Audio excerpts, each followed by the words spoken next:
$412,000.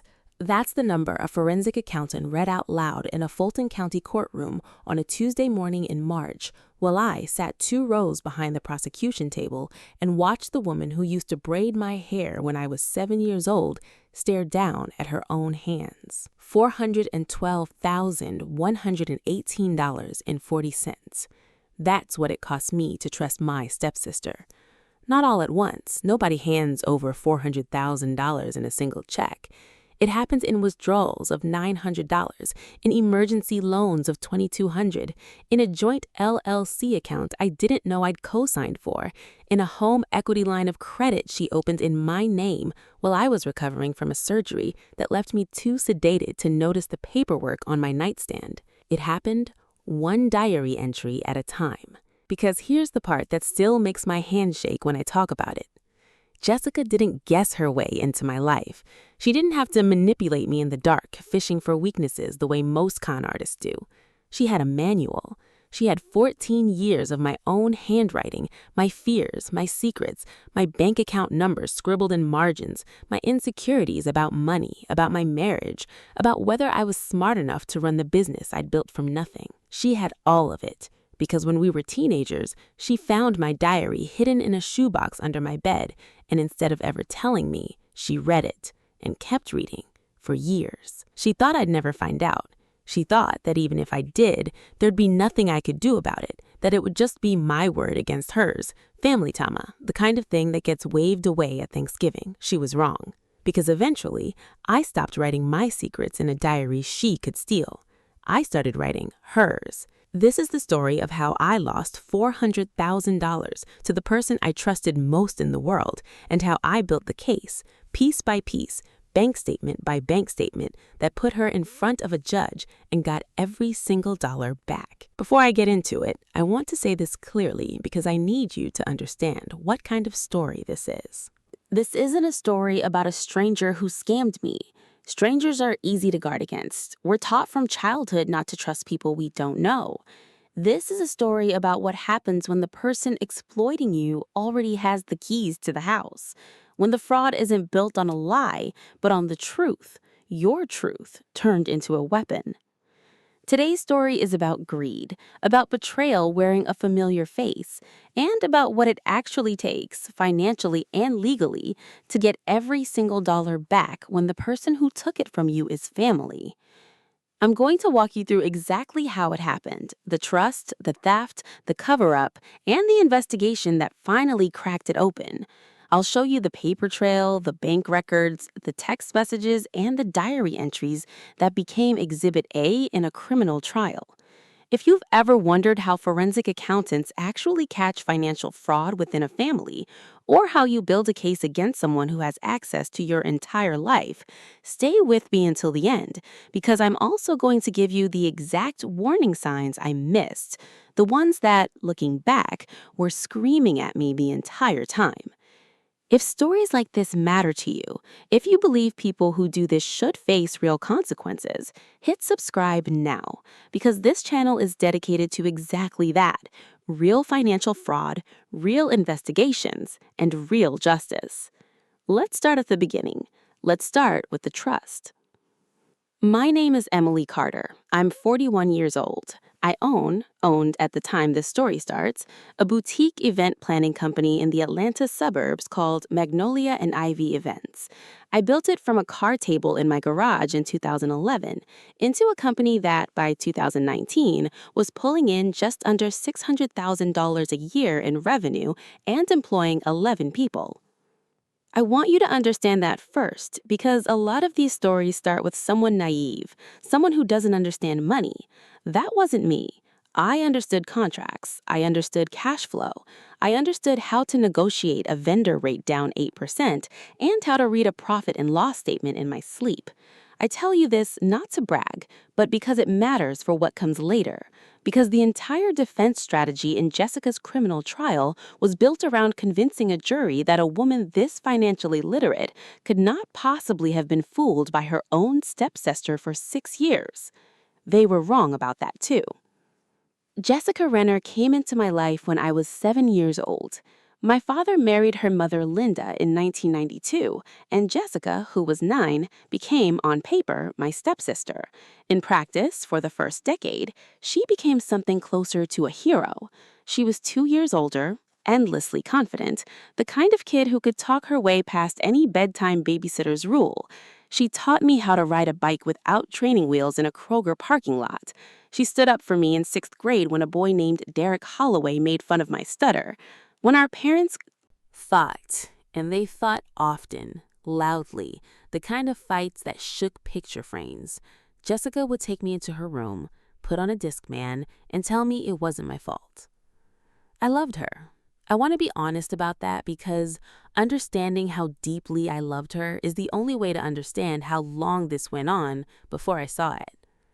When I was 12, I started keeping a diary, a cheap one, spiral-bound, purple from the Walgreens on Peachtree. I wrote in it almost every night for the next 6 years, about school, about boys, about my growing certainty that I wanted to run my own business someday, about how scared I was of turning out like my mother, who'd been financially dependent on my father her entire marriage and had nothing to show for it when they eventually divorced.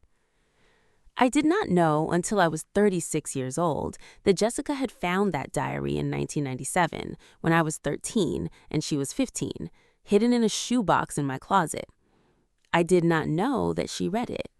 I did not know that she kept reading it, off and on, whenever she visited, whenever she house sat, whenever she had a spare 15 minutes alone in my childhood bedroom, for the next 5 years until I went to college, and the diary, along with the rest of my childhood, got packed into a box in my father's attic.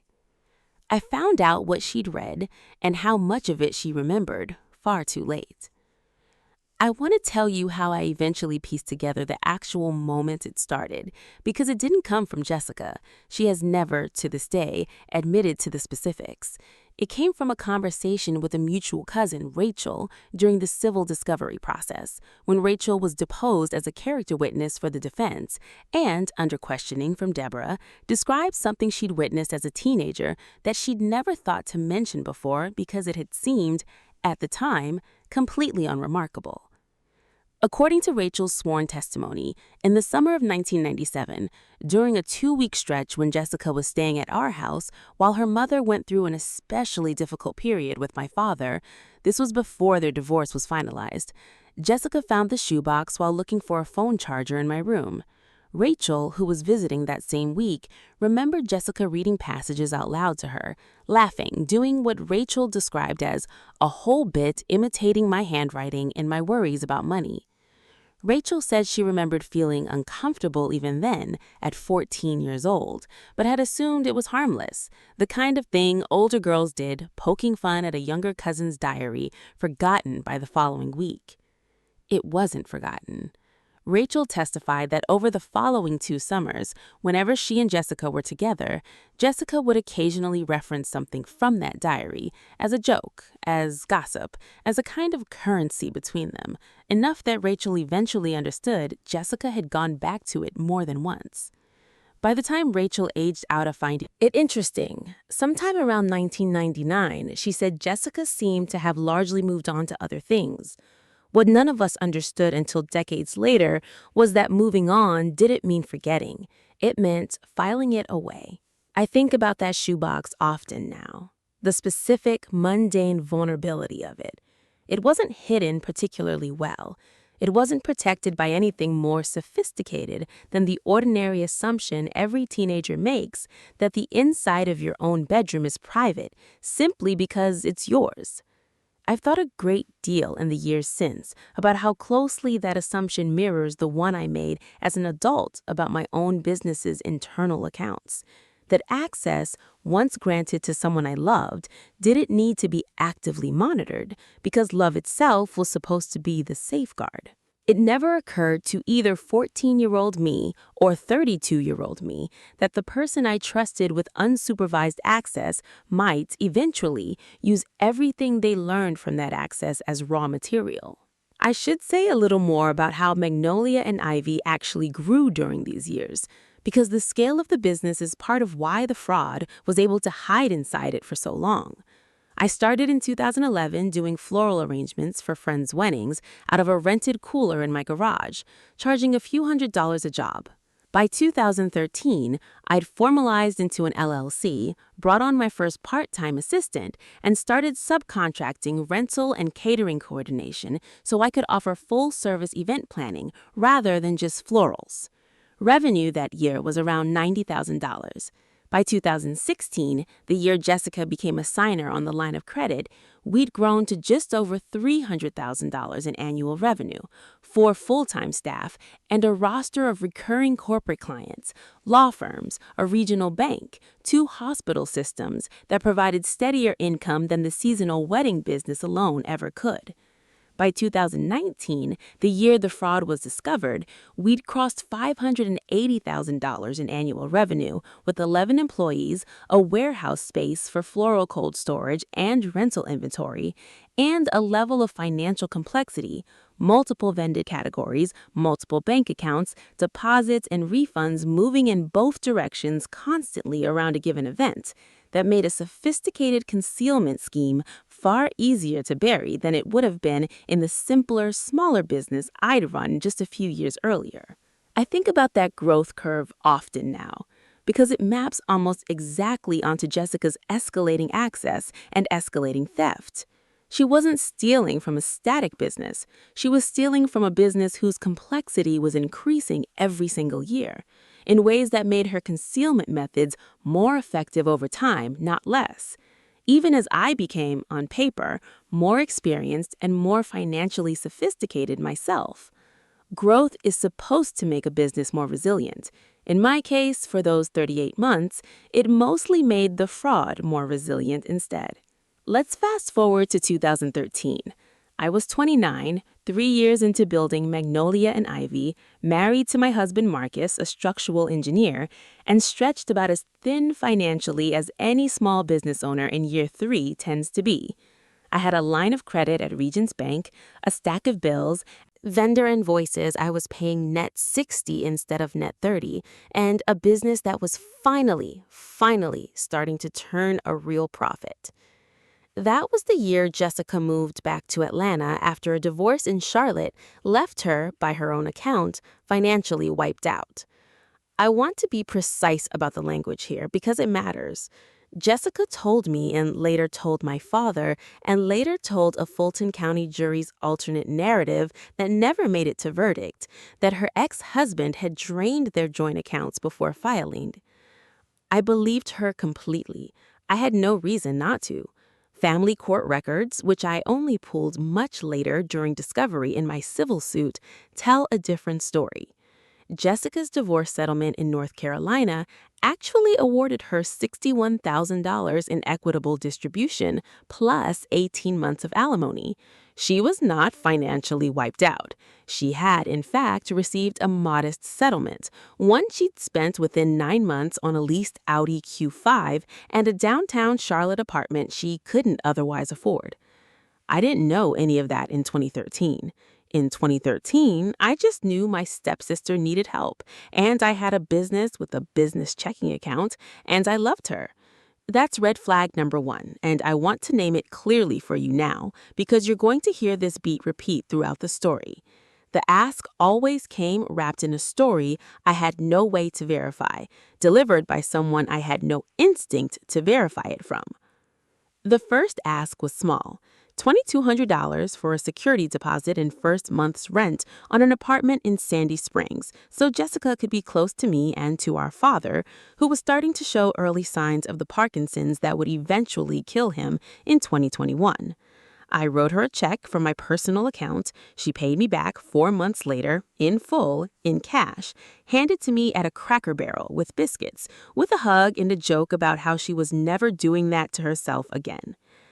I want you to notice something about that repayment, because it's the second thing I missed. Jessica always paid back the small amounts, every single one, for the first 3 years. It built something a forensic accountant would later describe to me in blunt terms. It built a credit history with me. Every time she repaid a small loan, she wasn't just settling a debt. She was training me, the way you train any lender, to trust her with a bigger one next time. Con artists and legitimate borrowers do the exact same thing in the early stages.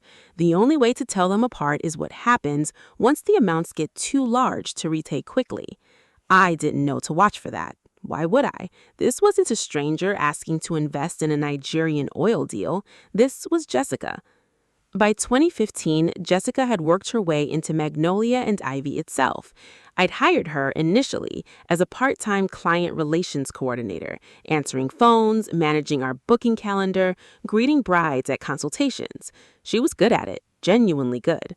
Clients loved her. She had her mother's gift for making people feel like the most important person in the room. Within a year, I'd promoted her to office manager, which meant she now had a company debit card, view access to our QuickBooks online account, and critically, the ability to initiate ACH transfers under a threshold of $5,000 without requiring my secondary approval. That threshold was set up by our original bookkeeper in 2012, back when Magnolia and Ivy was small enough that I personally reviewed every transaction weekly. By 2015, with the business 3 times the size, I'd stopped reviewing every line. I trusted the reports my accountant, a CPA named Robert Feldstein, sent me quarterly. I trusted Jessica to flag anything unusual. This is red flag number 3, and it's the one every single financial fraud investigator I later worked with pointed to first. Internal controls that made sense at one size of business become dangerous once the business and the access grows past the point where one person reviews everything. Here's where it gets personal, though, and where the diary comes back into the story, because this is the part that separates what happened to me from an ordinary embezzlement case. In late 2015, I was going through a rough patch with Marcus. Nothing dramatic, the ordinary erosion that happens to a lot of marriages where one partner works 60-hour weeks building a company and the other partner starts to feel like a bystander in his own home. I confided in Jessica about it, the way I confided in her about almost everything. What I didn't realize was that Jessica already knew things about my marriage and about my deepest financial insecurities that I had never told her as an adult. Because she'd read them in 1997 in a purple spiral notebook written by a 13-year-old girl who was terrified of ending up broke and dependent like her mother, and who wrote verbatim in an entry dated October 4th, 1997, quote, "I never want to need anyone for money. I'd rather work myself to death than ask someone to bail me out, even if it kills me." End quote. Jessica remembered that sentence for 20 years, and she used it, not as a threat, not as blackmail in the beginning, but as a precision instrument. Every time I hesitated to ask for help, every time pride kept me from bringing in a second bookkeeper or hiring a CFO to oversee the finances she was managing, Jessica would gently, lovingly say something like, "You've always been like this, Em. You'd rather work yourself to death than ask for help. I've got this. Let me handle it so you don't have to." I thought she knew me. I thought that was intimacy. It was reconnaissance. The moment the real money changed hands, the moment that, looking back with a forensic accountant's timeline in front of me, marks the actual beginning of the fraud rather than the ordinary sibling lending of the earlier years, was March 14th, 2016. That's the date Jessica asks me to add her as a signer on the Magnolia and Ivy business line of credit at Regions Bank, a facility with a $90,000 limit that I'd opened to smooth out the cash flow. Seasonal cash flow. Event deposits come in unevenly. Vendors need to be paid on schedule regardless. Her reasoning was airtight on its face. She was the one managing day-to-day cash flow. She was the one who'd know when a draw was needed to cover payroll, and it was inefficient, she said, for her to have to track me down every time she had to cover payroll. I signed the authorization form on a Tuesday afternoon, standing at the counter of a Regions branch on Roswell Road, without reading the 4th page. That fourth page didn't just add her as a signer withdrawal authority, it added her as a co-applicant on the line of credit itself, which meant that from that day forward, Jessica Renner didn't just have the ability to draw against my business credit. She had a legal, contractual claim to characterize debt she incurred on that line as jointly authorized business debt. A distinction that would matter enormously 3 years later when I tried to explain to a bank fraud investigator why nearly $90,000 had been drawn against that line for expenses that had nothing to do with weddings, corporate galas, or anything resembling my business. I didn't know it yet. In March of 2016, all I knew was that my stepsister, the person who taught me to ride a bike, who stood up for me against Darragh Holloway, who held me while our parents screamed at each other through drywall, had just become a co-signer on my company's line of credit. I thought I was being smart, efficient. I thought I was finally learning to delegate the way every business book tells you a founder eventually has to. I had just handed a loaded weapon to someone who had spent 2 decades studying exactly where to aim it. I want to give you a few more specific moments from those years because I think the general shape of "she built trust slowly" doesn't quite capture how ordinary, how genuinely warm most of those years actually felt from the inside. That's the part people underestimate about family financial fraud. It isn't a cold con from day one. It's built inside a real relationship with real affection running alongside the manipulation, which is exactly what makes it so disorienting once you understand what was happening underneath it. In October of 2014, when Marcus and I were trying to get pregnant and going through our second round of failed fertility treatments, Jessica was the one who sat with me in the parking lot of a Kroger for 45 minutes after I got a call from our doctor's office, not saying much, just being present. I have never doubted that the person who sat with me in that parking lot loved me. I still don't doubt it, honestly, even now. What I've had to accept in therapy is that a person can love you and still exploit you, that those two things aren't mutually exclusive the way we want them to be, and that believing they are is part of what let this go on so long. In 2016, the same year she became a signer on the line of credit, Jessica planned my 32nd birthday party, a surprise dinner at a restaurant in Buckhead, 22 people, a slideshow of old photos she'd clearly spent hours assembling. I found out during the civil discovery process 4 years later that $1,100 of that party's cost had been charged to the Regions Bank line of credit and booked as a client appreciation event. She had, in other words, used stolen money to throw me a birthday party, and I had spent that entire night feeling luckier than almost anyone I knew to have a stepsister like her. There were smaller red flags, too, scattered through those years, that I only assembled into a pattern in hindsight. She was, for instance, oddly resistant to ever being in the same room as Robert, my CPA, during our quarterly review calls. Always had a scheduling conflict, always offered to just relay the notes afterward instead. At the time, I read this as Jessica being intimidated by financial jargon, someone who felt more comfortable with the people-facing side of the business than the numbers. In hindsight, it meant she was never in a room where someone with real financial training could ask her a direct question in real time. She also, on 3 separate occasions between 2016 and 2018, suggested, gently, always gently, that I take a real vacation, that I was working myself into the ground, that Marcus and I deserved a proper trip. I took her advice twice, a week in Charleston in 2017, 10 days in the Blue Ridge Mountains in 2018. I remember feeling grateful that someone in my life was looking out for my well-being enough to push me toward rest.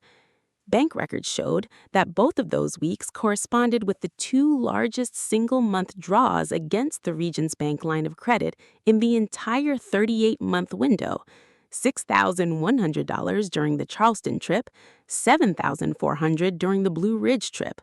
She wasn't looking out for my well-being. She was clearing the room.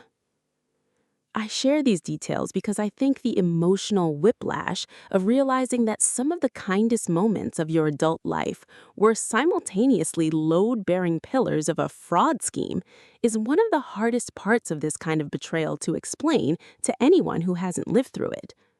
It's not like discovering a stranger lied to you. It's like discovering that an entire decade needs to be reread with new information, and that some of it will never fully resolve into either real or fake. It will just sit there, permanently both. For 3 years, I didn't notice. I want to sit with that sentence for a second because it's the sentence I've had to make peace with in therapy more than any other single fact of this story. 3 years. Between March of 2016 and the summer of 2019, Jessica drew against that Regions Bank line of credit, opened 2 additional credit accounts in the name of a shell LLC she'd registered called M&I Consulting Group, a name deliberately close enough to Magnolia and Ivy that any statement glanced at quickly would read as legitimate, and in the final 18 months, took out a home equity line of credit against the house Marcus and I owned outright using a forged notarization and a power of attorney document I never signed. The total, when the forensic accountant finally reconstructed it in 2020, was $412,118.40, moved across 11 different accounts over roughly 38 months. Here's how she covered her tracks, because I think this is the part viewers always want to understand. Not just that fraud happened, but how it stayed hidden for so long from someone who, again, ran profit and loss statements for a living. First, the QuickBooks recoding. As office manager, Jessica had full edit access to our books, draws against the line of credit that were used to pay for her rent, her car lease, cash withdrawals at ATMs in Buckhead and Midtown. All of it got coded in our chart of accounts as vendor deposits, pending allocation, a category our CPA, Robert, had originally set up to track wedding deposits that hadn't yet been matched to a specific event.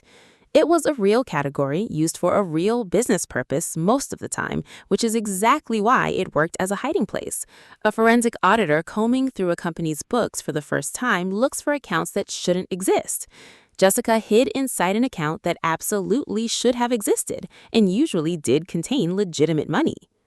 Second, the quarterly report timing. Robert sent me quarterly summaries, not real-time dashboards. Jessica knew Robert's cutoff dates, the 28th of the month following each quarter's end, because she was the one who assembled the source documents he worked from. On multiple occasions, bank records later showed, she made large draws on the 29th or 30th just after Robert's data pull, then partially reversed or reclassified them before the next quarter's documents were assembled, keeping the appearance of the books balancing out over any 12-month look-back, even while the underlying debt kept climbing. Third, and the one that still makes me feel physically sick when I think about it, she used what she knew about me to control when and how I looked at anything financial at all. Remember what I told you about the diary, that 13-year-old girl's fear of being financially dependent, of needing to ask for help. Jessica leveraged an adult version of that same fear against me constantly. Anytime I mentioned wanting to bring in an outside bookkeeper to double-check her work, she'd react with hurt, not anger, hurt. You don't trust me after everything I've done for this company? And because I loved her, and because some 13-year-old part of me still associated financial vulnerability with shame, I'd back off every single time. The discovery, the actual moment everything cracked open, happened on August 6, 2019, and it had nothing to do with my own financial vigilance. It happens because Marcus and I applied for a mortgage refinance. We'd been in our house 11 years, interest rates had dropped, and our loan officer at a regional credit union pulled our combined credit report as a standard part of underwriting. That's when a home equity line of credit appeared on my credit file that I had never applied for. A HELOC for $78,000, opened 14 months earlier, currently drawn to $61,000, with a payment history showing 3 missed payments in the last 5 months.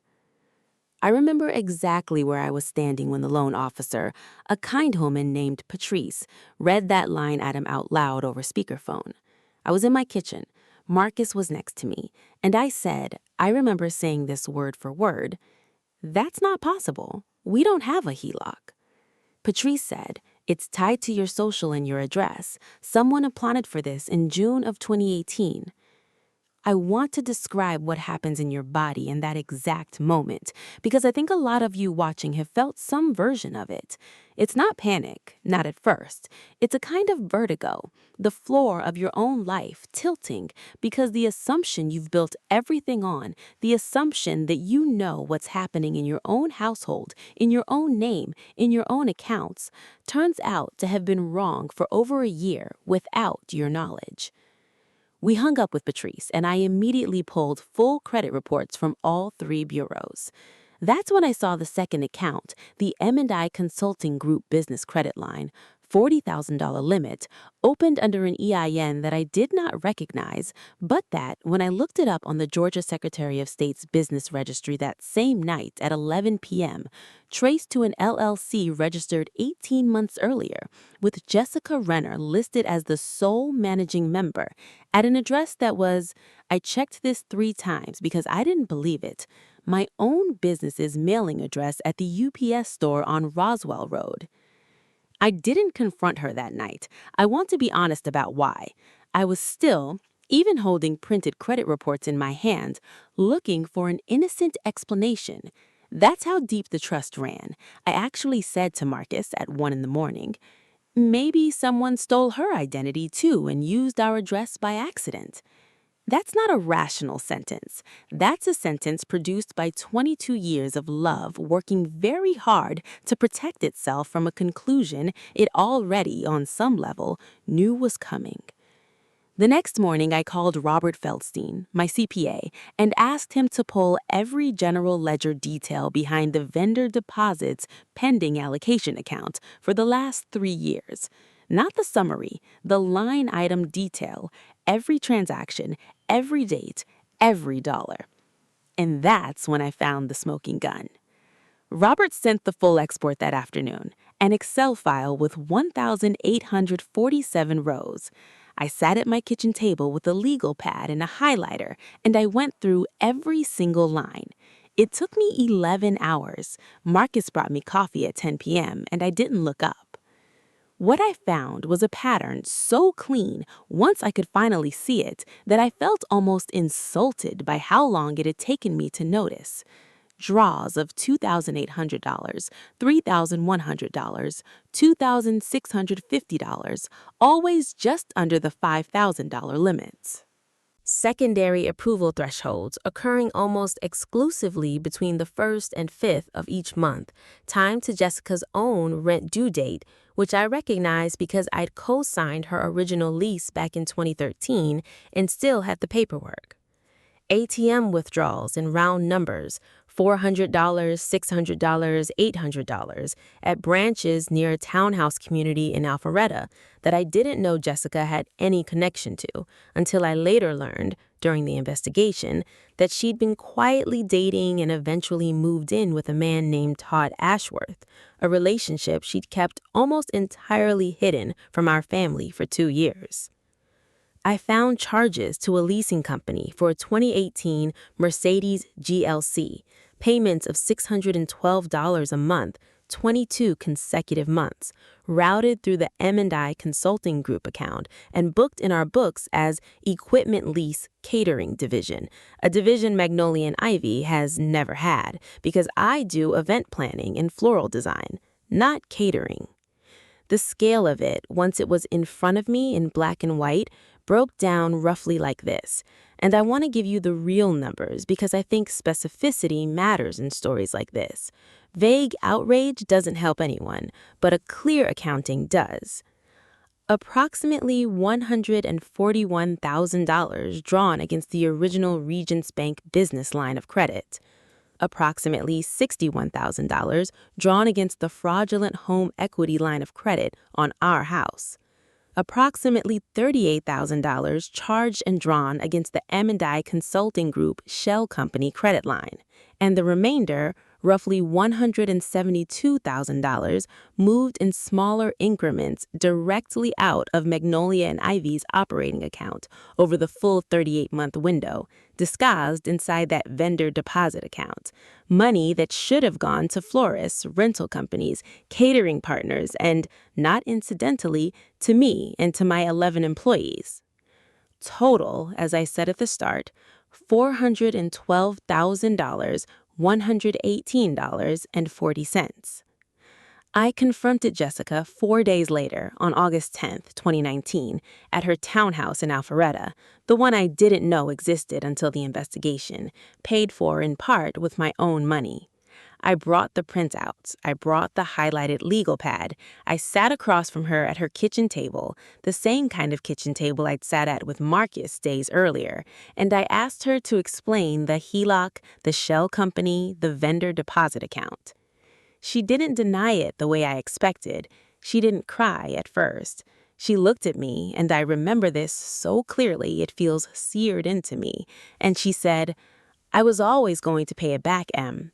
You have so much, Em. You've always had so much, and you've never once had to actually worry the way I have." I asked her, my voice shaking in a way I hated, how long it had been going on. She was quiet for a long moment before she said, "Does it matter? I never meant for it to be this much." I asked her directly about the diary, whether she'd read it, whether any of this had started there. I hadn't planned to ask that yet. Deborah, when I later told her I'd asked it in the moment, said it was probably the one unplanned question in that confrontation she wished I'd saved for a lawyer's office instead. But I needed to know, sitting across from her, whether the woman who'd braided my hair as a child had genuinely understood what she was exploiting. Jessica's face changed when I asked it. Not guilt exactly, more like irritation at being caught holding a card she hadn't expected to have to play yet. "That was so long ago, Emily. We were kids. I don't even really remember what was in it." I didn't believe her, and I told her so. She didn't push back very hard. She just repeated, almost automatically, "I was always going to pay it back," as though the sentence itself were a kind of incantation that could retroactively make it true. I told her I was going to the police.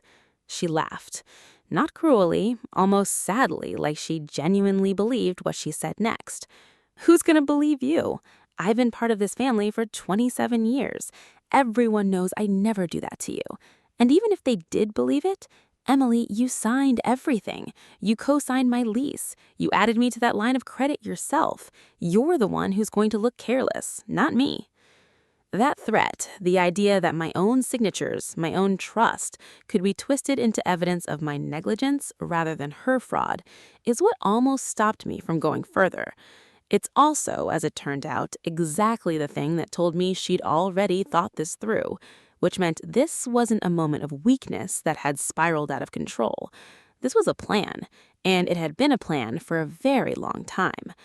I need to tell you about the days immediately after that confrontation, because the damage wasn't only financial, it moved outward, fast, into every part of my life, and I think that ripple effect is something these stories often skip past too quickly in favor of the numbers. I had to tell Marcus everything, in full, that same night. Not just the HELOC, which he already partially knew about from the mortgage call, but the shell company, the QuickBooks manipulation, the years it had likely been going on.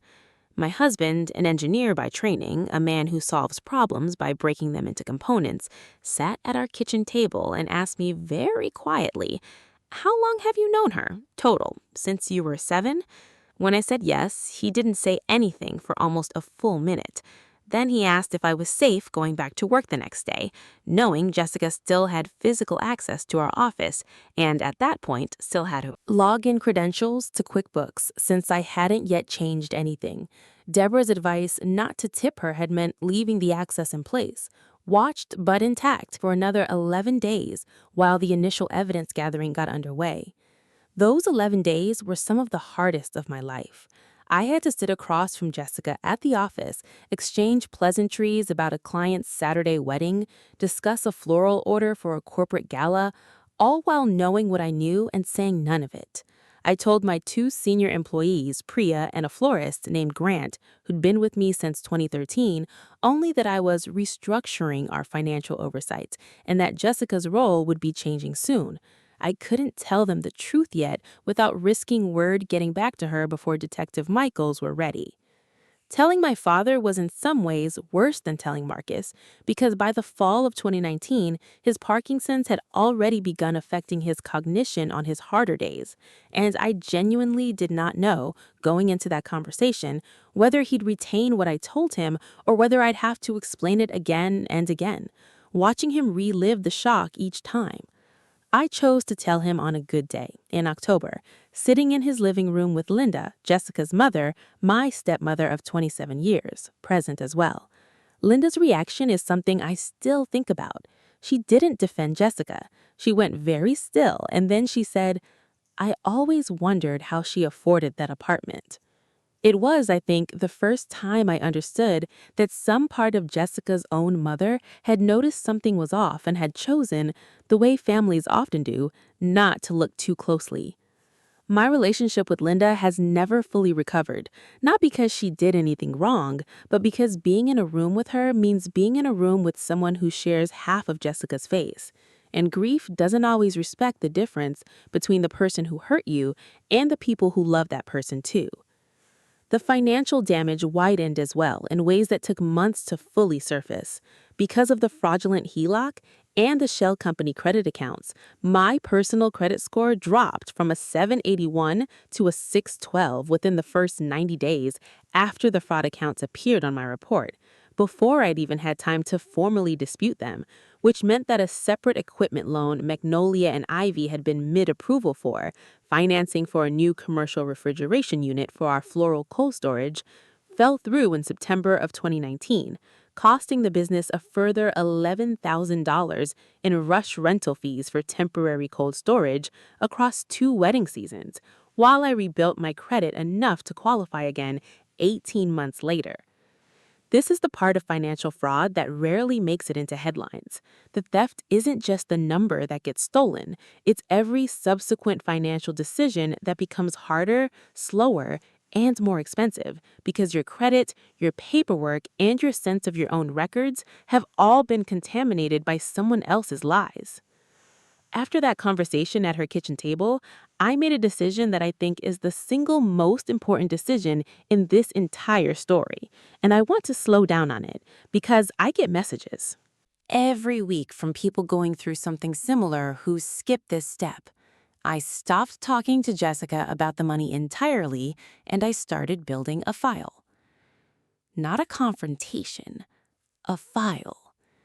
The first call I made wasn't to the police, it was to an attorney, specifically a partner at a mid-sized Atlanta firm named Deborah Winslow, who specialized in civil fraud and asset recovery.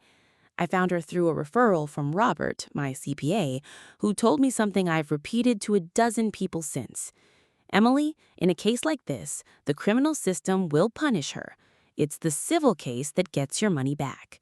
You need both, and you need them run by people who know how to make them work together, not against each other. Deborah's first instruction to me was simple and, at the time, incredibly hard to follow. Document everything, say nothing to Jessica about the money entirely, and I started building a file. Not a confrontation, a file. The first call I made wasn't to the police, it was to an attorney, specifically a partner at a mid-sized Atlanta firm named Deborah Winslow, who specialized in civil fraud and asset recovery.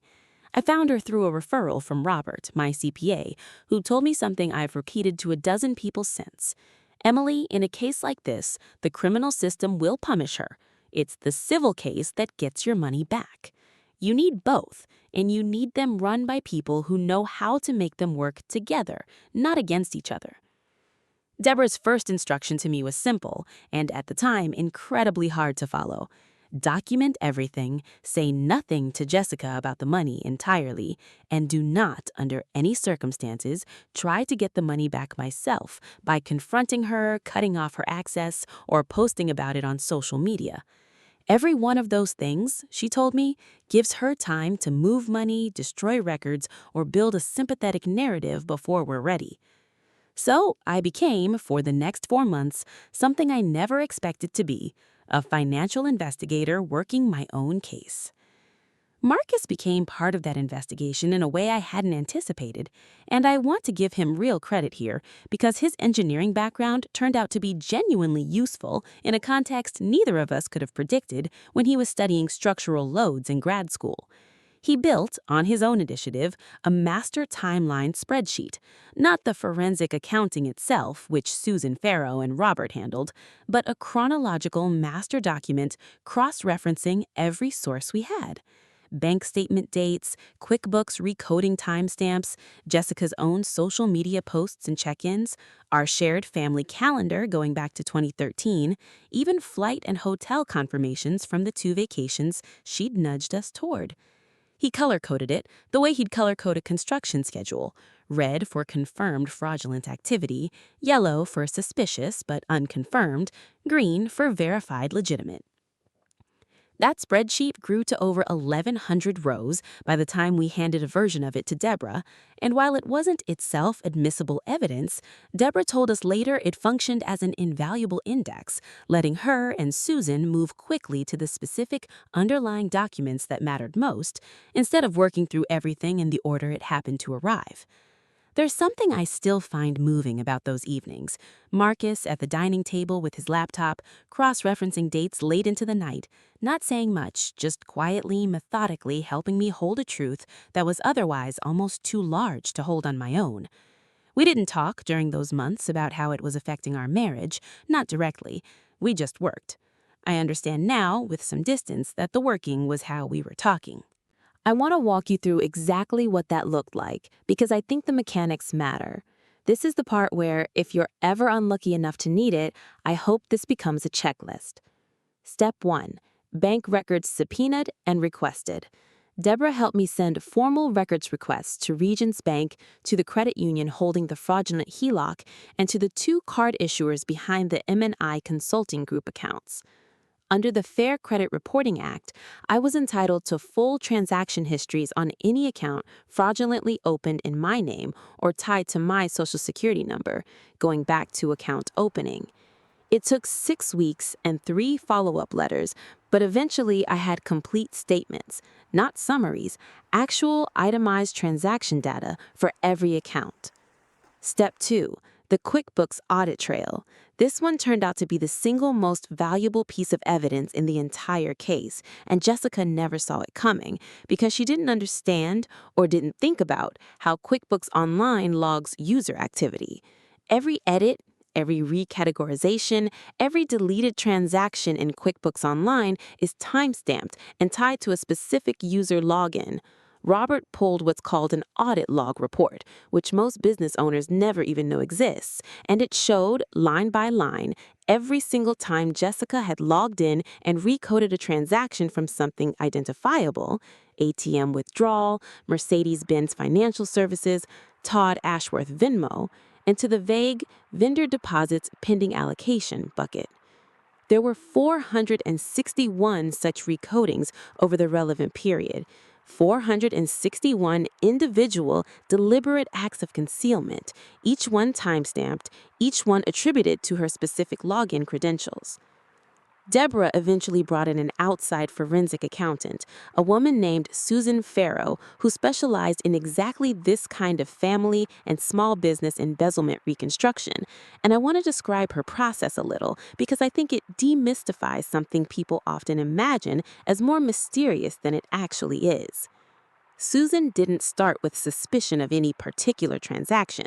She started by building what she called a baseline, pulling every legitimate vendor deposit transaction from the 2 years before the fraud pattern began, in 2013 and 2014, and calculating the average size, frequency, and seasonal distribution of genuine deposits into that account. Weddings cluster heavily in spring and fall in the Atlanta market, so legitimate vendor deposits should have clustered the same way. Once she had that baseline, Susan ran every transaction from 2016 through 2019 against it, flagging anything that deviated in size, timing, or seasonal pattern. The The fraudulent transactions, once isolated this way, showed a completely different signature, flatter, more evenly distributed across the calendar year rather than clustering around wedding season, and clustering instead, as I had noticed myself with a highlighter and legal pad, around the first several days of each month. Susan's final report ran to 63 pages and included a reconciliation spreadsheet cross-referencing every one of the 461 recoded QuickBooks entries against corresponding external transactions from bank and card statements, closing what she called the loop, proving not just that money moved, but where it went and why the internal books had been altered to obscure it. That 63-page report became functionally the backbone of both the criminal indictment and the civil complaint. Susan testified for just under 4 hours at trial, walking the jury through a simplified version of that same reconciliation using large printed exhibits, and I watched several jurors taking their own notes as she went, which Priya Nair told me afterward was a very good sign. Jurors who are actively tracking a financial narrative rather than passively listening to it tend to retain it much better during deliberation. And that's when I found the smoking gun. Because buried in that audit log on an entry dated November 2nd, 2018, was a memo field. QuickBooks lets users leave internal notes on transactions, notes that are never meant to be seen by anyone outside the bookkeeping team. Jessica had left herself a note, presumably as a reminder, on a $3,400 recoded withdrawal. The note read, "Move before Q4 pull. She won't check this one. She never does. She trusts me too much to look." I remember reading that sentence at 11 at night at my kitchen table and feeling something shift in me. Not just grief anymore, but a kind of cold clarity. Because up until that moment, some part of me had still been constructing an explanation where this had started as desperation and spiraled, where Jessica had made a series of increasingly bad decisions she felt trapped by. That note ended that theory permanently. She knew, in real time, exactly what she was doing, exactly why it was working, and exactly which of my own psychological patterns, my trust, my avoidance of confrontation, my discomfort scrutinizing someone I loved, she was actively exploiting. Step 3. The diary connection. This part of the investigation didn't come from bank records. It came from my father. In February of 2020, 6 months into the investigation, I visited my father. His Parkinson's had progressed to the point where he was in a memory care facility, and he had good days and bad days. On one of the good days, I asked him, almost as an afterthought, whether he remembered Jessica ever mentioning my old diary when we were teenagers. I don't fully know why I asked, some instinct. He went quiet, then told me something I'd never known. That in 1999, when Jessica was 17 and I was 15, he'd once overheard her on the phone with a friend laughing about something I'd written, quoting a line about my fear of being poor, like Mom. He said he'd assumed I must have shown her the diary myself, so he never mentioned it. He apologized, sitting in that memory care facility, for a mistake he made 21 years earlier that he had no way of knowing would matter. That conversation sent me back into a box in my father's attic that I hadn't opened since I was 18. The diary was still there, water damaged at the edges, but intact. I read all 6 years of it again as an adult, this time hunting for anything that might have shaped how Jessica later manipulated me. And I found it, entry after entry. My fear of financial dependence, my discomfort challenging people I loved, my tendency to interpret any request for help from Jessica as an opportunity to prove my loyalty to her. It was, in a very real sense, a blueprint she'd had unsupervised access to for years, and now so did I, except I finally understood what it had been used for. Step 4. Bringing in law enforcement. Deborah and I made the decision in March of 2020 to file a formal police report with the Fulton County Financial Crimes Unit, alongside a parallel complaint with the FBI's Internet Crime Complaint Center, given that some of the fraudulent account applications had been submitted online. We also filed a complaint with the FTC, both to create a formal federal record and because the FTC's identity theft affidavit process is genuinely useful. It generates documentation that credit bureaus and banks are required to take seriously when disputing fraudulent accounts. Detective Aaron Michaels, who caught the case, told me something early on that stuck with me. Family financial fraud cases are notoriously hard to prosecute, not because the evidence is weaker, but because so many victims either can't produce clean documentation or, more often, refuse to cooperate fully once charges are on the table, because the guilt of sending family to prison overwhelms them. He said the cases that actually result in convictions almost always have one thing in common: a victim who built the paper trail before going to police, rather than after. I had 4 months of Deborah's careful, methodical documentation behind me by that point.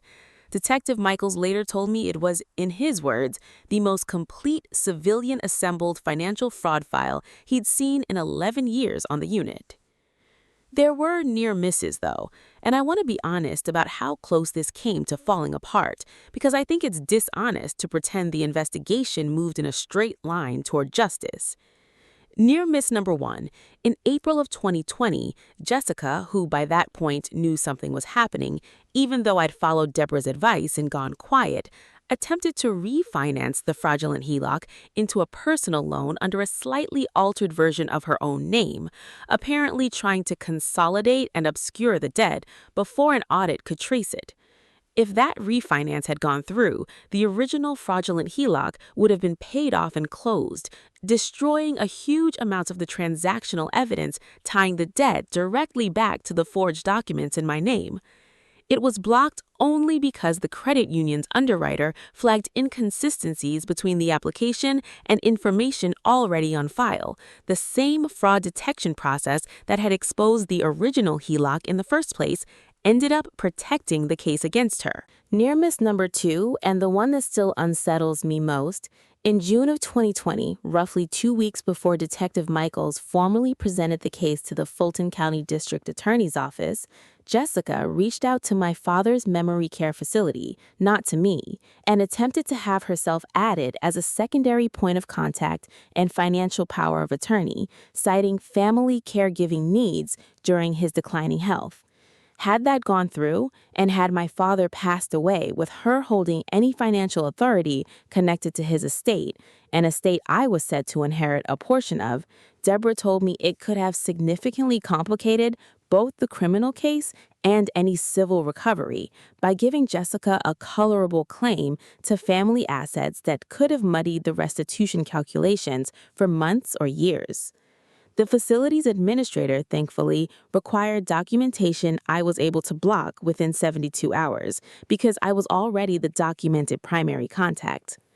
By August of 2020, almost exactly 1 year after that phone call from Patrice, the loan officer, the Fulton County DA's office formally indicted Jessica Renner on charges of financial identity fraud, forgery in the first degree, and theft by deception, with the total alleged loss listed in the indictment at $412,118.40.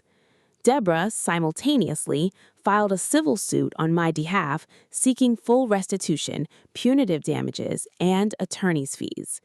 Jessica was arrested on a Thursday morning at the Alpharetta townhouse. Todd Ashworth, I later learned, left her within the month, once he understood what the Mercedes payments he'd assumed were coming from her legitimate consulting income had actually been. We were, for the first time in over a year, finally headed to a courtroom. Before I take you into that courtroom, I want to walk through the trial preparation itself, because I think a lot of people assume that once you've handed evidence to police and prosecutors, your work as a victim is essentially done. It isn't, not even close. ADA Priya Nayar met with me 4 separate times in the months leading up to trial, and each meeting was, in its own way, a re-excavation of the worst year of my life.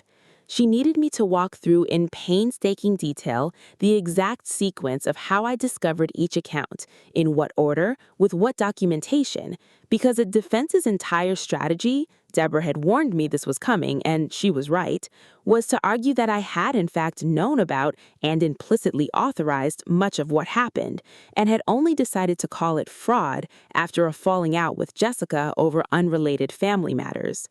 Osei, Jessica's defense attorney, filed a motion in December of 2020 seeking to introduce testimony from Linda, characterizing my relationship with Jessica as having been tense for years, and attempts to plant the idea that this prosecution was retaliation rather than justice.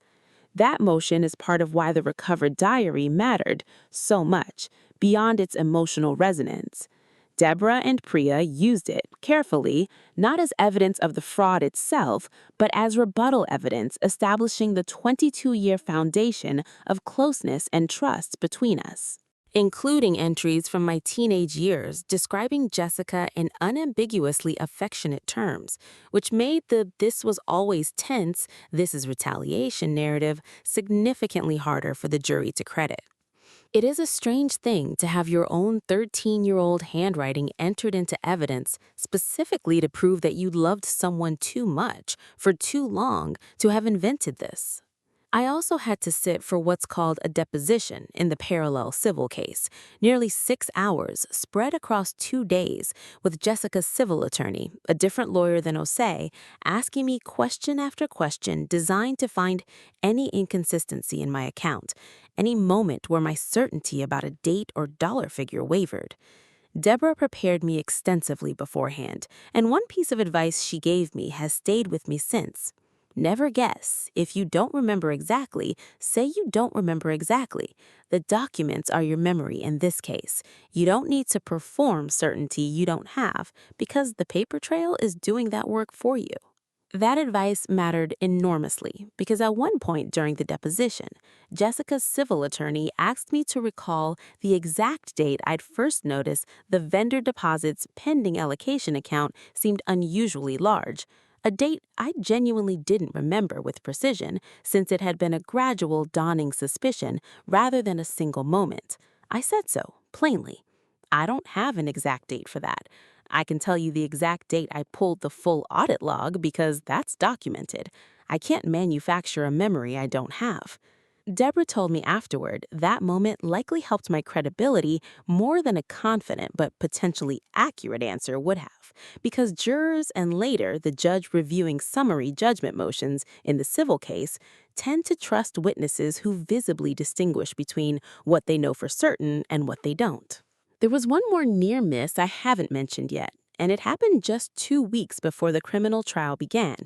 Detective Michaels called me on a Sunday evening, a call I still remember taking on my back porch, watching the sun go down, to tell me that Jessica's defense team had located and interviewed a former Magnolia and Ivy employee, a part-time assistant named Kayla, who'd worked for us briefly in 2017 before moving out of state, and were preparing to call her as a witness to testify that she'd personally seen me review and approve some of the very same vendor deposits line items the prosecution was calling fraudulent.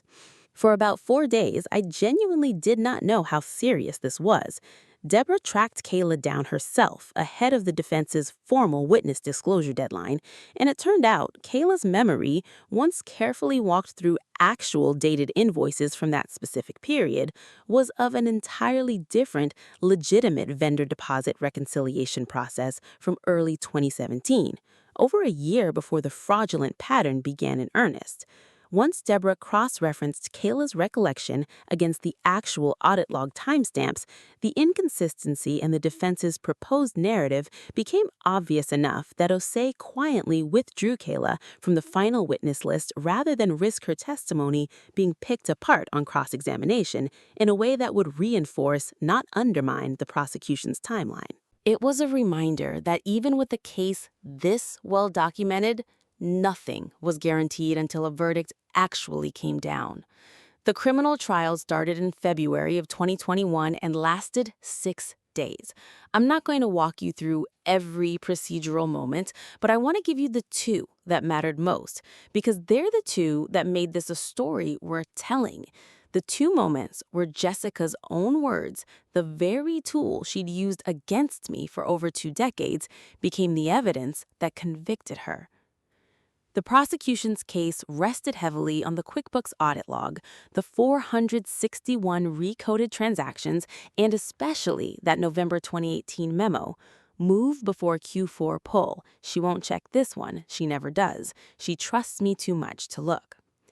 The defense tried, predictably, to argue that the note was ambiguous, that it could have referred to ordinary bookkeeping housekeeping rather than concealment. It's a reasonable sounding argument on paper.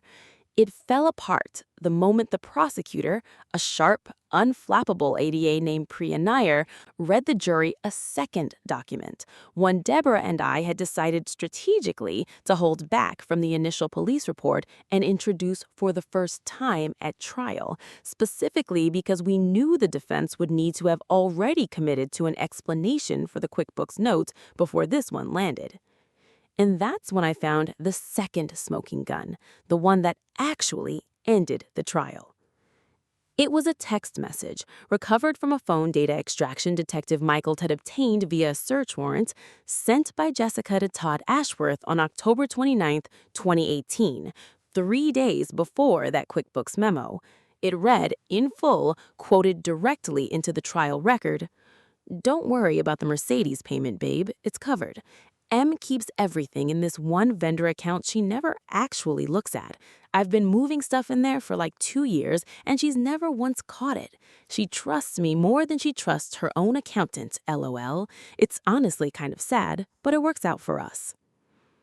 I was in the courtroom when ADA Nair read that message aloud. I watched 3 jurors turn and look directly at Jessica.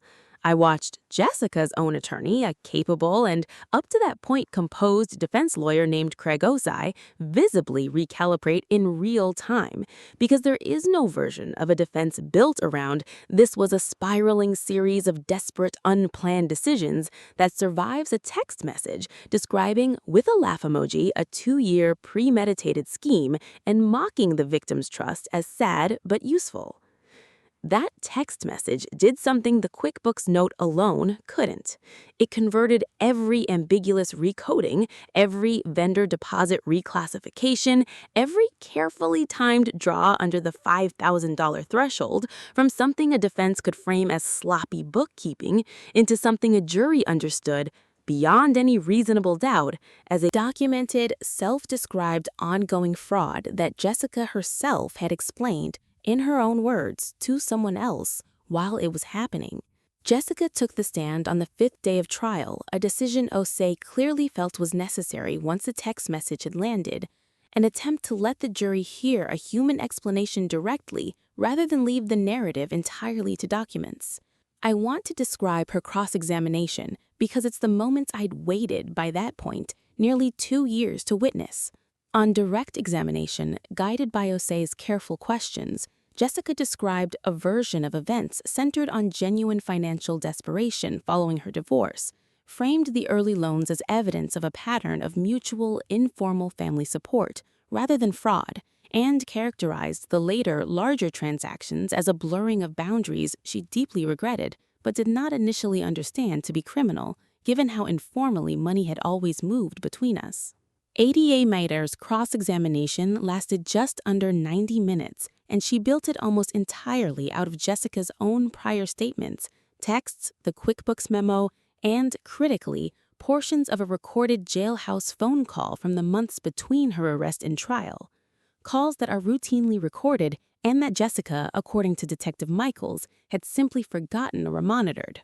In one such call, played for the jury, Jessica told a friend she always knew this could catch up eventually, but had told herself it wasn't really stealing if it was going to get paid back eventually, even if eventually kept getting pushed back. Priya asked her directly on cross, "Miss Renner, does describing something as not really stealing if you plan to pay it back eventually match your understanding at the time that you had never actually told your stepsister any of this money had been taken?" Jessica paused for what felt in that courtroom like an extraordinarily long time before answering, "I understand how it sounds now." Priya didn't let that stand as an answer. She asked again, more precisely, That's not what I asked. Did Emily know at the time any of these withdrawals occurred that you were taking this money? No, Jessica finally said. She didn't know. I watched her say that word from the second row 2 years and 7 months after I'd first sat across from her at that kitchen table in Alpharetta with a highlighted legal pad, waiting to hear her explain herself. It was, in the end, a small word, one syllable, but it was the first time in the entire ordeal that she had said it plainly, under oath, without qualification, without redirecting blame back toward my own signatures or my own trust. No, I didn't know. It didn't undo anything, but it was, I'll admit, the closest thing to an honest reckoning I ever got from her, and I've had to learn to let that be enough, because a fuller one was never coming. The jury deliberated for just under 5 hours. Jessica Renner was convicted on all 3 counts: financial identity fraud, first-degree forgery, specifically tied to the falsified power of attorney and notarization used on the HELOC, and theft by deception. In April of 2021, she was sentenced to 8 years, with 3 years to serve in custody and the remainder on probation, along with a restitution order for the full $412,118.40, payable through the parallel civil judgment Deborah had already secured 2 months earlier. I want to mention briefly the decision Deborah and I made about publicity, because it's a question I get asked constantly now. Why didn't I go to the press the moment I discovered the fraud, the way some victims do, hoping public pressure might speed things along or shame the perpetrator into repayment? Deborah advised strongly against it, and I think she was right. Publicity before an indictment can taint a jury pool, give a defendant grounds to argue pre-trial prejudice, and critically, in a case like mine, give someone still actively concealing assets a clear signal to move them faster than a civil freeze can catch up. We stayed silent publicly through the entire investigation and the first half of the criminal process. The one exception came after conviction, when a local ABC affiliate's investigative unit, having picked up the case from the public court docket the way local reporters routinely monitor Fulton County filings, reached out for comment on a story about the sentencing. I agreed to a brief, on-camera interview disclosing broad figures and describing the QuickBooks concealment methods in general terms, both because I believed the case had genuine educational value for other small business owners, and because, frankly, after nearly 2 years of enforced silence, there was something almost clarifying about being able to say, publicly, on the record, exactly what had happened. The segment ran in May of 2021, and in the weeks after it aired, I received something I hadn't expected: 11 separate messages from other small business owners in the Atlanta area describing strikingly similar patterns with employees, family members, or business partners, several of whom told me the story prompted them to finally pull their own QuickBooks audit logs for the first time.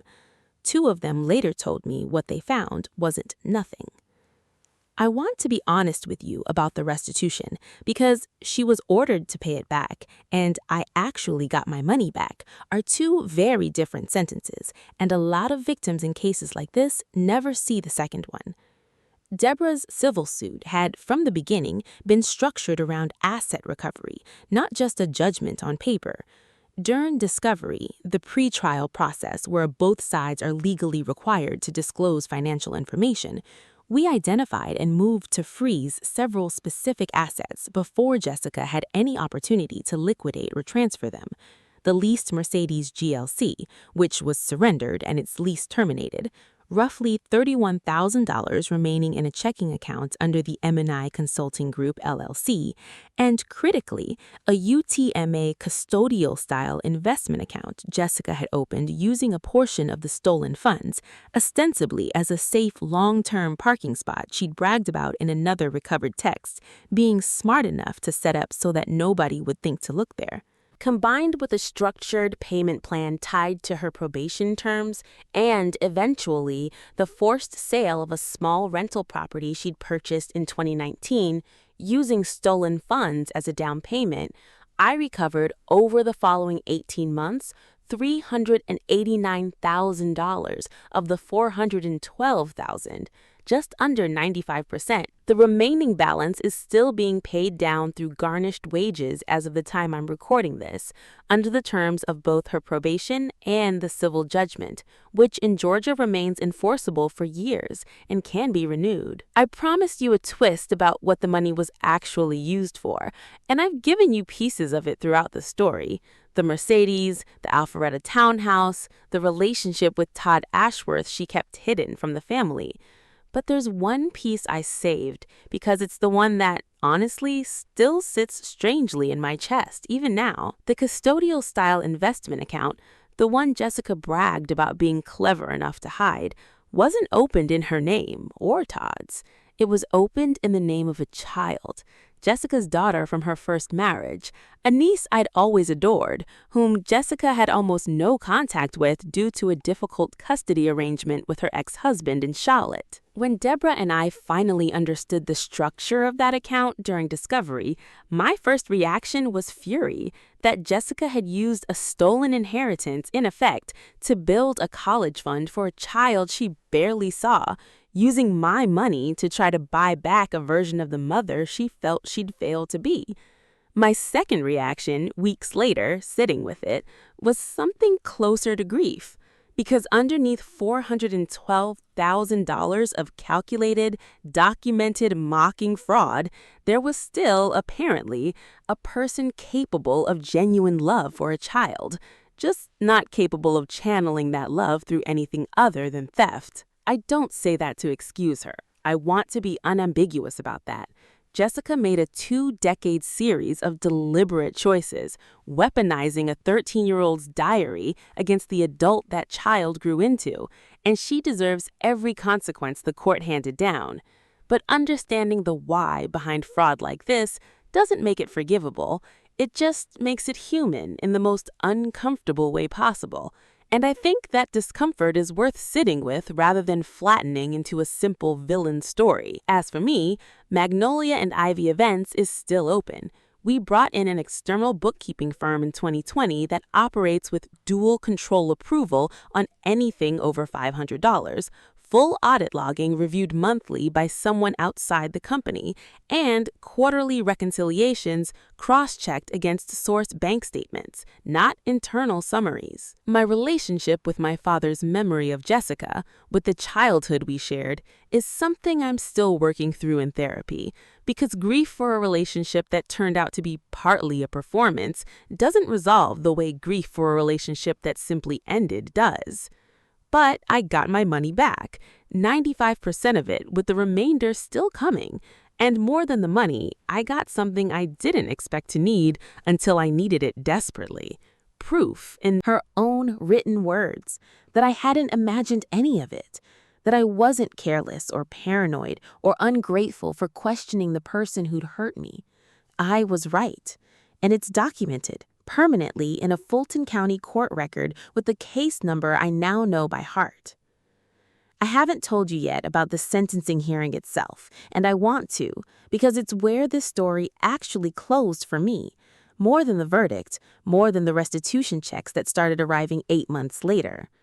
Georgia law allows victims to deliver what's called a victim impact statement directly to the court before sentencing, and Deborah encouraged me to write mine myself without a lawyer's polish, because judges hear enough polished language in a given week and tend to respond to something raw. I wrote it over 3 nights at my kitchen table, the same table where I'd once spread out the highlighted legal pad. And I want to share a piece of what I said because I think it captures something the financial numbers alone can't. I told the judge that the hardest part of the $412,000 wasn't the number itself, even though the number was enormous, even though it had put my business and my marriage under strain neither deserved. The hardest part was that for 22 years, I had used Jessica as the measuring stick for what trustworthy love looked like. Every other relationship in my adult life, with Marcus, with my employees, eventually with my own instincts about myself, had been calibrated against her. I told the judge that rebuilding my ability to trust anyone, including myself, was going to take considerably longer than rebuilding my credit score, and that no restitution order could fully account for that particular cost. Even though I was grateful, the court was at least accounting for the parts of it that could be measured. Jessica was given the opportunity to make a statement of her own before sentencing. I want to describe what she said honestly, because I think honesty matters more than a satisfying narrative arc. She did not, in that moment, offer the kind of full, unqualified apology some people watching this might hope for.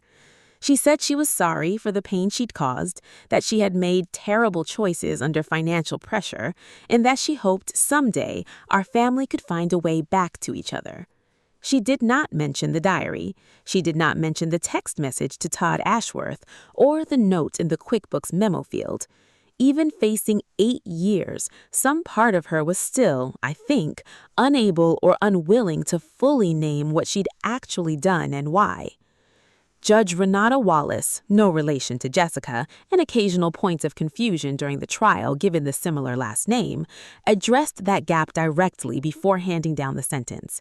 She said, and I wrote this down immediately afterward because I didn't want to lose the exact words, that what distinguished this case from an ordinary financial hardship case was the sustained, documented, and self-acknowledged exploitation of a specific, deeply personal vulnerability cultivated over decades for individual financial gain. She noted that the November 2018 QuickBooks memo and the text message to Mr. Ashworth demonstrated not a person who had lost control of a spiraling situation, but a person who had, in her words, maintained clear-eyed awareness of the deception at every stage and expressed satisfaction rather than distress about its success. That sentence, spoken by a judge, entered into an official transcript, part of the permanent public record of Fulton County Superior Court, is, in a strange way, the thing I hold on to most now. Not because it punished Jessica, though I won't pretend that doesn't matter to me, but because it was the first time an entirely neutral, entirely credentialed authority looked at the full 22-year story and said clearly, on the record, this happened exactly the way you understood it to happen. You were not imagining it. You were not overreacting. You were right. I told my employees the full truth 2 days after sentencing in a staff meeting I'd been dreading for over a year and a half. Priya, my longtime employee, no relation to ADA Nair, just an unlikely coincidence of shared first names I still find strange, cried at the table. Not out of shock, but, she told me afterward, out of relief, because she said she'd sensed something had been badly wrong throughout 2019 and had spent a year and a half wondering if she'd imagined it. Grant, my florist, said something that stuck with me. I always thought it was weird she never wanted anyone double-checking the vendor account. I just figured that was your call, not mine to question. Neither of them had done anything wrong by staying quiet. They had no way of knowing what they were looking at and no authority to demand access they weren't given. But it was a hard reminder that other people had, in smaller ways, absorbed the effects of Jessica's concealment too, without ever having the full picture I eventually assembled. The first restitution payment arrived in December of 2021, a check for $18,000 drawn against the forced sale of the Alpharetta rental property delivered through the Fulton County Clerk of Court's restitution processing office rather than directly from Jessica. I remember standing at my mailbox holding that envelope for a long time before opening it. It wasn't relief, exactly, that I felt. It was something closer to the strange, hollow feeling of watching a wound finally start to close after you stopped expecting it to. 11 more payments followed over the subsequent year and a half, plus the larger lump sums from the frozen accounts and the surrendered vehicle, until I'd recovered the 95% I mentioned earlier. Georgia's restitution enforcement mechanisms mean the remaining balance continues to be garnished from Jessica's wages under both her probation terms and the civil judgment, a process that will likely continue for several more years before the account is fully closed. I want to close with something practical because I think the most useful thing I can do with a story this painful is turn it into a warning that might actually help someone watching. Here are the warning signs I missed, the ones I now tell every small business owner I meet, especially those working with family. 1. Repayment history is not the same as trustworthiness at scale. Someone reliably paying back small amounts builds trust, but it tells you nothing about what happens once the amounts get large enough that repayment becomes difficult. Watch for the transition point, not just the pattern before it. 2. Any internal financial control that made sense when your business was small needs to be re-examined every time your business meaningfully grows. A $5,000 approval threshold that was reasonable in 2012 was a vulnerability by 2016. Revisit thresholds, access levels, and review cadences at least annually, and especially after any major growth period. 3. Emotional resistance to financial oversight is itself a red flag, regardless of who it's coming from. If someone you've given financial access to reacts with hurt, guilt, or accusations of distrust every time you mention outside audits, second approvals, or independent bookkeeping review, that reaction, not the request itself, is the thing to pay attention to. 4. Check your full credit reports from all 3 bureaus at least twice a year, not just when you're applying for something. The fraudulent HELOC in my case sat undetected for 14 months. A routine 6-month credit pull, something that costs nothing under federal law, would very likely have caught it in month 1 or 2. 5. And this is the one I'd ask you to sit with longest. If a family member seems to understand your specific fears and insecurities with unusual precision, ask yourself honestly where that understanding is coming from. Genuine intimacy, built through years of honest conversation, feels different from someone quietly cataloging your vulnerabilities. It's a hard distinction to make from inside a relationship. It's worth making anyway. 6. Pay attention to who actively avoids being in the room with your other professional advisors. In my case, it was Jessica's consistent, gentle unavailability for calls with my CPA. In other stories I've heard from people who've reached out to me since this became public, it's a family member who's oddly resistant to a lawyer, a financial planner, or an accountant ever speaking with you directly, unfiltered. A person managing money honestly generally has no reason to avoid oversight from people whose entire job is oversight. 7. If someone encourages you repeatedly and specifically toward the exact moments when you'd be least able to monitor your own accounts, vacations, medical recovery, periods of grief or distraction, notice the pattern, not just the individual kindness. A single suggestion that you take a vacation is just a kind suggestion. A repeated pattern of enthusiasm specifically for your absence, especially from someone with financial access, is worth a second look. I also want to leave you with a short, practical version of what building a case like this actually required, in case you're in the early stages of suspecting something similar right now and don't know where to start. First, stop confronting and start documenting. Pull every account statement, credit report, and record you can access quietly, before the person involved has any reason to alter or destroy anything. Second, consult an attorney who specializes in financial fraud or asset recovery before you go to the police, because a well-organized civil and criminal strategy, run in parallel, the way Deborah and Detective Michaels ultimately coordinated mine, recovers far more than either track pursued alone. Third, request full audit logs from any accounting software involved.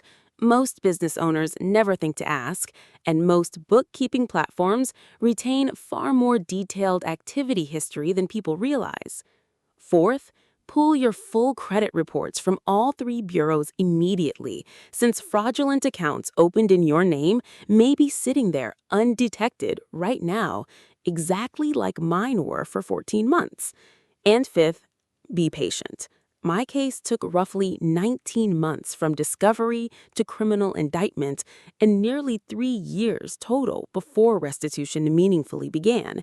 Financial justice, when it's done thoroughly enough to actually hold up in court, is almost never fast, but done right, it works. If you've been through something like this, if someone you trusted, family or otherwise, used what they knew about you to take something from you financially, I want to hear about it.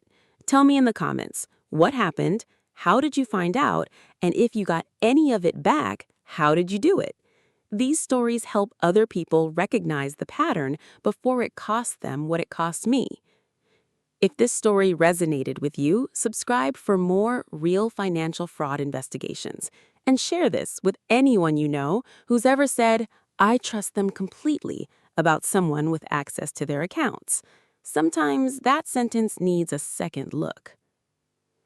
One more thing before I go, because I think it's the honest ending, not the tidy one.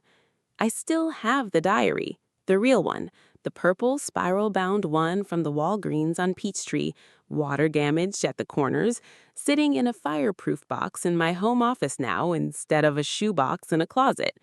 I reread it once a year, usually in October, around the anniversary of when Rachel says Jessica first found it, not out of grief, or not only out of grief, mostly because I want to keep remembering the 13-year-old who wrote it, the one who was so afraid of being financially dependent on anyone that she swore in blue ballpoint pen she'd rather work herself to death than ask for help.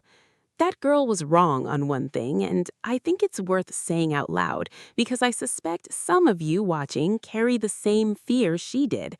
Asking for help, bringing in a second set of eyes, hiring the outside bookkeeper, questioning the person who says, "Just trust me," was never the weakness she thought it was. The weakness, if there was one, was believing that love alone was sufficient financial control. It isn't. It was never supposed to be. Love and oversight aren't opposites. The people who genuinely deserve your trust are almost without exception the ones who welcome the oversight rather than resent it. I hope you never need this story the way I did. But if you do, I hope you remember that $400,000 didn't disappear because I was careless or because family fraud is somehow unbeatable. It disappeared because trust, unverified, is just a story someone else gets to write for you. And it came back, nearly all of it, because eventually I picked up the pen myself. I'll see you in the next one.